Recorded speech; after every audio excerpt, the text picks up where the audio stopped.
try to fit in with the white people.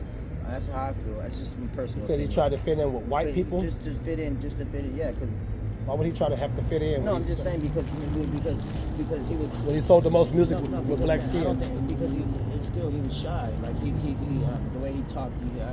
I liked him a lot. So I read a lot about him. But I'm just saying, like, to me, after that Pepsi commercial, like, he looked great when he was in that. His look before he changed his nose and his color of his skin, he looked great in that. The last two, I think there was 2 videos he did after the Pepsi commercial, and he looked great, bro. His acne went away. He was starting to look, he was starting to mature, and then he was on the top. And then that Pepsi commercial, I feel like maybe he got sabotaged or something like that. I'm not sure. I'm not him, but I'm just saying, like, everybody has thoughts. You think about circumstances. You've seen him go to the UK. You've seen him go to Canada. And he's selling out like seats where nobody could ever do that. You know what I mean? But yet, still, at the end of the day, he is a different color skin. And people, like, back in that time, like, when they're making a lot of the oldies music, like Temptations and stuff like that, like older than his music, they would all get frowned upon. Oh, this is boogie or jazz, or, this, that. So he really tightened his shit up, and he made his shit sound clean. With guitars and orchestras. You know what I mean? And brought back the traditional way of making music. But I just felt like he always thought like he was never good enough, but he always was. So I felt like he changed himself, not for himself, for the white man. That's what I felt like he did it for, because he wanted to be accepted in a world where he was the only black man being accepted. Why couldn't everybody else? That's how I felt like he came out, changed the world, make it a better place. And then he puts all the Asian people on there, and he puts Korean people, Chinese people, and it's like, to me, like, he was just trying to make it all the same, but people will never look at it life like that, all the same. You know what I mean? That's why, like, when you go to prisons, you go to jail now, the white man's the minority. He's the one on the bottom. You know what I mean? The brown people run the jail. You're supposed to be a minority when you go to jail. Well, I mean, what I'm trying to say is, like, advice. What I'm saying is, like, when you get locked up, like, the white man is the one on the bottom of the You should be a minority. You don't want to be in jail. No, I'm not saying it like that. I'm just speaking in general. Like, you shouldn't want. You go to the beach, they ain't the minority. You go to Beverly Hills, they ain't the minority. Yeah, but pretty soon, like, a lot of places are starting to realize what it's really about. Now the white man is starting to lose a lot. They're losing way more than colored people are starting to come up more and make more businesses and make it more vibrant. Did you ever pay attention to what Michael Jackson sang about in his music and what he spoke about? Yeah, always. That's why he didn't want to look like this. That's why he got rid of his nose and his hair. I felt like, I know he said. That's why he didn't want to look black. He's telling you why. I felt like that, but then not a big nose. He don't want to look black. You didn't listen. You didn't watching his music. He's showing you writing his music. Why? It's black. Is why. No, not that. I'm just saying. Bad. He's showing it to you on his music, but you're not paying attention. Yeah, no, I pay attention a lot. I love music, bro. That's one of my healing to my soul is music. But you said he did what he did to try to fit in with whites. No, we don't got to fit in with no whites. We be white people in everything we do. We've been in the race on the earth. We Team USA, so why would we have to try to fit in with somebody else? Yeah. Team USA full of niggas. Yeah, but Team USA, you got to remember too. Like, they lost 5 in a row. They did? Yeah, they did. They lost 5 in a row. And if it wasn't for what was this? If it wasn't for Coach K, the one that from Duke, the white man, he picked up the last team, and that's when they went and they had to. You know why? Because they were all individuals. We had all these skilled players. This last season, they just lost 5 in a row? No, I'm saying, like, this is back in when Kobe was Shaq with Kevin. Talking about recently right now with Steph Curry and LeBron. I'm not talking about. I'm talking about back, like, Sheena. When we watched the Dream Team when the Olympics with Coach K, and how they took them, they lost 4 times in a row, and then they won in the end. What years were those? The year of the program. Yeah, it was 2001, right? 2005, 2000. Because every 5 years. So I want to say it was that. So the last one was 2008 or something like that. Because every Who was the team? It was with Kobe. Kobe had a. This is what they said. They all came in as being stars and all being number one instead of working as a team, and that's why they got beat so many times in the Olympics, because they were playing teams where they were a team, and they had to learn how to become a team because they were never a team. And Coach K, which is the number one Duke coach in history, he teaches players to be a team, a unit, one, not an individual. Everybody can be an individual. And if it wasn't for his magic, you can see it. Kobe says it. Durant. It was the best team they ever had. So it's like he had to make them do things that they didn't want to do because they're not used to it. So that's why they became the. That's why Coach K, if it wasn't for the white coach, you know what I mean, they wouldn't have been the team that they were supposed to be, because they lost for years. They were just dragging because there were so many stars. And you gotta remember, when there's a star, you know that, man. Just you can look at Randy Moss. You look at people that are pronounced, stars. That's fine. You're a star, but you're not a star without these other players around you. Since 1992. 92. See, so that's when the dynasty started because of Coach K. That was with Michael Jordan. Yeah. That's with all the old ones. Yeah. That's So. the dream team. See? No, but that's what he said. Dream team. I'm telling him. Yeah, I'm talking about when they lost. I'm talking when they lost 4 in a row. No, when they lost. No, they lost. They lost 4 in a row, and then they started. Yeah, but that's after. Like, that's in the 2000s. Yeah, that was the one I was telling him. I was telling you with Coach K. That's not in 2000s. That's like after the 91, 92, 3, 4, like 96. It's after the Dream Team. Yeah, What's my 'cause drink, Duke? Coach K came back. Yeah. Coach K came back from Duke, You and can't take this drink inside. and it was with Kobe, and Right. yeah, and they all and LeBron, and they all had to learn how to be, because they weren't a unit. That's why they were losing. None of them. They didn't do no practice. They didn't have no team theory. They just came in and just played the games. And they said the following season, after they lost 4 or 5 times in a row, they came back that team with Coach K, and they started having practices, started uniting together. So all right. So let me tell But you. it was a this. team full of niggas. Let me tell you this. Well, I played football my whole life, right? And I started when I was 10. I was a Shanghai Raider, and I played with all nothing but black people. Mm-hmm. And I ended up becoming one of them. I was the player. I got the respect from them. I got the love from them, and I was so good. I was Division I. I was All State. I was Defensive Player of the Year. My freshman year, I debuted against Centennial, against Bass. I played with all the big names, and I'm small. I'm not big, but I had heart. And I went out there and I played, and I ran it with everybody. I run it with. I didn't care how big you were, how small you were, how fast you were. I'm doing my thing. You know what I mean? And it was crazy because during that time in my high school, I don't know how old you are, but I'm 41. When my days, that was when the riots were barely happening, and we were still having riots in school, and people were still popping off on each other and this and that. But like, my thing was that I was united because not only was I with the brown side, with the Mexicans, but I was also with the black people. And so when that shit came down to it, I'm squashing everything. I'm trying to, but I can't only do so much as one person. But a lot of the people I played with, they respect me. As they call me, they say, it's Black Ace, you know what I mean? But I ain't black, but I played like I was. What's the point you're trying to make? I was just trying to tell you, it's so when you become a team, it's different. United. So I think that's what Michael Jackson was trying to make everybody united. And it was too hard for him because he was just one individual trying to do it, and nobody had his back. Even though everybody loved his music, nobody really took it to serious what he was actually trying to do through his music, is what I'm trying to say. So it always made him feel like he was an individual.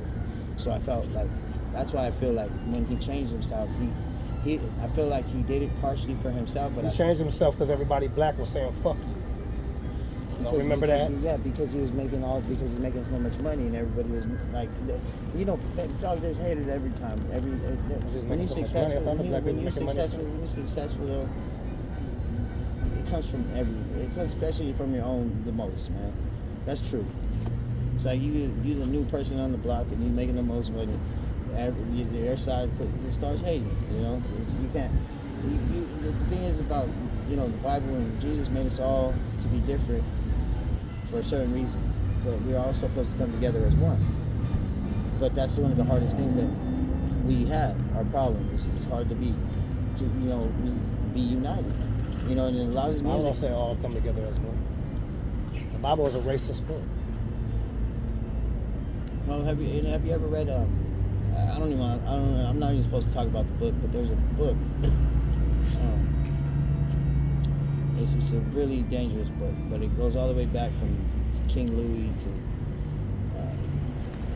to Kimusabi to ancient times, and they bring verses back, and King Louis the Third, they bring back verses and contents from each one of them through Confucius. Like there's so many terms, there's so many big people in there that put in sentences into the book, and the book's about manipulation, it's about controlling, it's about it's basically a bad book, but it's also too it's a learning. It depends on how you read it, how you take in the contents. But the contents is very, very, very, very.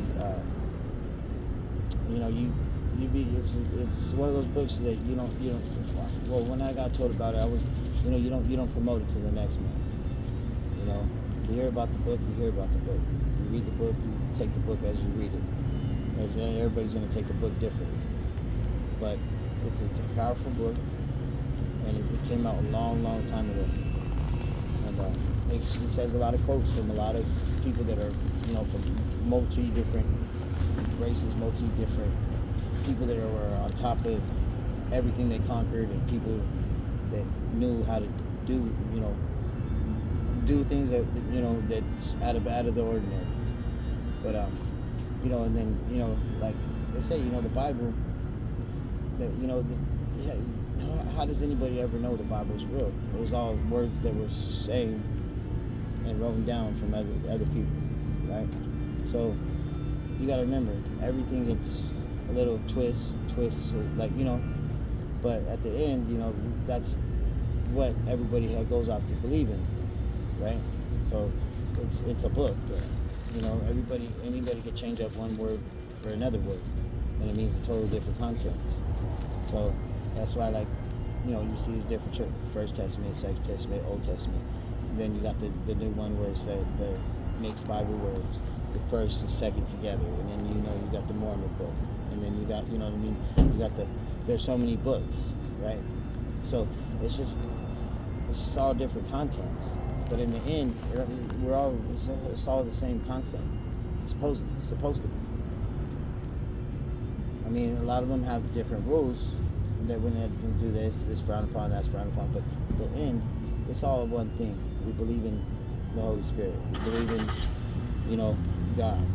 Believe in He died on the cross for us to, to forgive us for our sins. I mean, at the end, it's all, it turns into... He didn't die for everybody. Well, I didn't. I was only about 12 tribes. Well, not everybody, but I mean, like Lazarus, when he got his eyes plucked out by the crow because he didn't repent when it was time when they were getting crucified. The two robbers, right? The one robber got saved, the other one didn't. The one that didn't want to repent and say, please forgive me. He didn't want to say it, so he got his eyes plucked out, and he put him in shame. He went in shame into the underworld, meaning he couldn't even see. So. It's like, it's just, I mean, not to say that I don't know everything, but I read a lot. I read a lot. I like the Bible a lot. I know a lot of different cultures. I lived in Hawaii for 15 years and studied a lot of different things. But, I love rap music. I love white music now. I didn't used to, but when you start listening to everything that, even country, I didn't used to listen to that shit either, but then when you start listening to what every singer's talking about, it's just all they're talking about pain in their own way. And it's like, that's how do you think the music comes to harmony and so beautiful? Every song is made, when really there's a story behind it. Every damn song is written. Little do we know that, but there is, You look at today's music, you know, every like some people don't get a choice the way they grow up. That's the world you live in, and you make the best of it. Can you change it? Yeah, you can, but you have to make it first. So, like, you know, it's hard.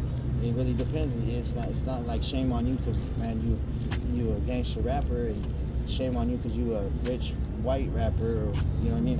It changes. It varies. You gotta. There's shit is put in front of you for a reason. God puts us in front of us in those situations, and God doesn't give us more than we can't handle. And if you can't handle it, then He wouldn't put us in that situation, or you can't overcome it, or you can't look and learn from it. So, I respect what you say, but I also too, like, you know, not all of us grow up to be a fucking crack baby. You know, my mom did crack. I was just saying, and I grew up, you know, I'm a crack baby. I didn't want to be that. It wasn't my choice. But you know what? And still, I believe in God, and, you know, obviously, He didn't want my mom to smoke crack, but that's what she did. And maybe, you know, there's, you know, like they say, the sins of the father are passed down from generation to generation, and it's up to you to break them. So she did crack while she was pregnant with you? I'm just saying, well, I don't really talk about it, but I mean, yeah, but I'm just saying, like, it's not my choice, you know what I mean? It's something that I had to, you know what I mean? I mean, what do I do? Wake up crying every day? Wake up mad? Or like, no, it is what it is. So I tell myself every day, like, hey, shit, like, it's not your choice how it is, you know? But you gotta live with it, and you gotta do the best you can. And as long as you try, that's what I tell my kids. As long as you keep trying, babies, as long as you wake up every day is a new day, and you put up your big boy pants and strap your shoes tight, and you keep pushing, you keep walking, you keep trying, and you try and you try. You can fail so many times. You can fail and fail all you want. But the day you stop trying, it's the day you lose. That's all God wants us to do at the end of the day is try. Try to love Him. Try to do the right thing. Try. It's hard. I tell my kids, it's hard to do the right thing. It's not easy. And my lady told me, she goes, yeah, it is easy. No, it's not easy. You have to try to do it. Temptation is always there. There's always lust. There's always shit popping up in front of your face. And you got to try. You got to overcome it. So at the end of the day, the bad apple's always there. It just depends if you're going to grab it or not. So yeah, I look at it like, hey, you got to try. You got to try to fucking not do it, you know? It does. Walking straight does not come easy. It does not come. If anybody, I defer with anybody that says it. It's hard to walk the straight line, man. It ain't easy. You gotta try, and if you don't fucking try, that quick you'll fall off. Back to Michael Jackson. He wasn't trying to fit in with white people. He looked the way he looked because his people wasn't aligned with what he was aligned about. It was like that's what the music video "Bad" was about. He took it from a true story. Yeah, Bad. Yeah, that's a good example. So he put gangsters fighting against Mexican gangsters fighting against black gangsters, right? And he put the colors in there. That's not what Bad was about. There's no Mexicans in there fighting. In the video, when they that's not what Bad was like about. No, I'm saying that the content's in the video. Yeah, in the video, there wasn't no Mexicans fighting against Mexicans. Against blacks or nothing like that. That wasn't Bad. They had two sides. And then when it gets down to it, they go like this, and they do a little knife fight. You talking about Beat It? There you go. Sorry. Beat It was about stop gangbanging. Yeah, that's what I'm talking about. You said you're killing your brother in the interview. Yeah. Okay. So I got it confused. Bad was about him living in the suburbs, and then he get back to the ghetto, and his friends want to go rob and steal, and it was showing that he was a square. Yeah, I know. And then he was showing them what bad was. I got it. And they didn't think what he was doing was bad. That's why he changed his look. It wasn't nothing about fitting in with white people. Why we want to fit in with white people? I'm first place in every sport. So why would I try to fit in with white people? People who beneath me, who can't beat me in nothing. See, but okay. So if you they can't beat, they ain't never beat us in nothing at all. First in every sport, but before, in every talent business. No, but before the white man used to not pay everybody correctly, and now they had a lot of problems. No, exactly my point. So they're still making it to me about. We're still controlled under a certain control. So regardless if we are the best at everything we do, we're still controlled. We're tamed. We're limited. We're kept in that square box to where see, like where you it's like okay, but the white guy he ain't as good, he gets paid. It's crazy, man. See that you're exactly right. He wasn't singing about that. Bad was about him talking to his own people. He was trying to show them what was bad. I don't gangbang, so if I see a whole bunch of gangbanging niggas out here, I'm gonna tell them, hey, this is what's bad, you guys. Look, I ain't got no tattoos. This is what's bad. That's what it was about. You don't have a tattoo? It was about, no, I don't got no tattoos. Why would I write on my skin? Did I matter? Yeah. That's what it was talking about. This is what's bad. I got no tattoos on my body. I'm not trying to make you upset. Well, watch man. what I'm doing. I'm not getting upset. I'm just trying to explain something to you so you don't think that he was trying to reach out to white people. It wasn't about reaching out to white people. That's why he did the Wizard of Oz in the 70s. But he needed the white people for him to conquer. He needed white people for nothing. That's the only way he would. Okay, that's why it's so hard for black people after him to get contracts with Columbia Records and with all these big names that he had. Because why? Because they didn't accept that, and he, even as much hard as he tried to open up the doors for everybody else, it was still hard. He's the only one that made it. Back in that time, man. Back in that era, bro. Like the records, the labels that he had, and the people that he had behind him, and it's like I forget which one you watched, man. I forget what I don't know if it was Lifetime or series. He does a series. He tells himself, he tells us something on him. I think he says with Barbara, what's her name, the white lady. Barbara Walters? Yeah, and he tells her some stuff, and she's like, man, like she's like, oh, I never know you felt bad, and this and that, and he's like, yeah, because at the end of the day, he wanted to fit in with everybody. He wanted everybody to like him, not just because he's saying good music, not because he's black, not because he's white, because his music was supposed to be a game changer, like a game changer. I'm telling you, I was a black man myself. You can't speak for me. You speaking for me. You not black. You're not black, so how you speaking for me and my people? You can't speak for me and my people. I'm telling you from a black person's point of view, what it was about. How do I know this? Because I'm dealing with the same thing in my life. That's what I'm trying to explain to you. Not in an argumentative way, but I'm trying to get you to understand something. But you're speaking as if you in my shoes. You're not in my shoes. You don't know what it's like to be black. But he was trying to say, the reason why I say I would want to look like him. Why? Because my people, like you said, they might come here and shoot at night. That's what it was about. We're two different people. That's what it was. That's what Bad was about. That's why you got to go watch the music video again. Yeah. No, I was just saying that's what I was trying to tell you. I'm not black. It wasn't about trying to fit in with somebody white. I can't fit in with somebody white. But therefore, it was about, hey, I can't live amongst y'all. And then there's a lot of, like, Cat Williams said F Michael Jackson and stuff like that. So he was getting a lot of hate from his own race. So that's what it was about. Y'all don't want to love me. I'm trying to show y'all how to do right. So if it's fuck me, then fuck y'all. And fuck this race. That's what it was about. Yeah. I don't even want to look like you. I'm gonna adopt 3 white kids. It wasn't about trying to fit in with somebody. I'm first place amongst everybody on the earth. Can't anybody compete with me. So I want to try to fit in with somebody who I know hate me. I don't think he had that mentality of competing with people. He didn't have that mentality. That wasn't his mentality. He was so soft spoken. He didn't have that. He was shy. He didn't. Shy. You dancing in front of the world. No, you get in his. Man, I'm telling you, man. You watch. There's certain ones I guess you ain't watched that I seen. But I'm telling you, you hear. Yeah, he was one of the. He still made a movement. He was one of the shyest people. I didn't say movement. Movement comes with. I mean, everybody. Like. Shy is not speaking out at all. He did a whole lot of speaking out. He was really shy, man. I'll tell you, I did a whole biography. He spoke a whole lot. He did the Wizard of Oz where he didn't have a brain. We don't got no brains. That's what blood and encrypting is. Where you don't have a brain. You ain't got no sense. The reason why I told you that I'm saying as me being an underdog in football, right? But I made my name. I made my presence stand. I made myself be present by playing with a bunch of people that were better than me all the time. But I made myself just as good as them. I trained and I worked hard at that. And that's why I was telling you, like, I fit in the shoes that I'm black. I'm not black, but I get the respect from a lot of players big names. They're in the NFL now. I should have been there, but the reason why I'm not there is because I chose to sell drugs and be bad. What I choose to do, I just did the wrong thing. But the reason why I did the wrong thing is I didn't have no guidance. My parents were split up, and I had my own house when I was 16 years old. You know, I had nobody to pat me and nobody to slap me in the back of the hand or on the fucking neck and say, hey, quit this shit and go to school.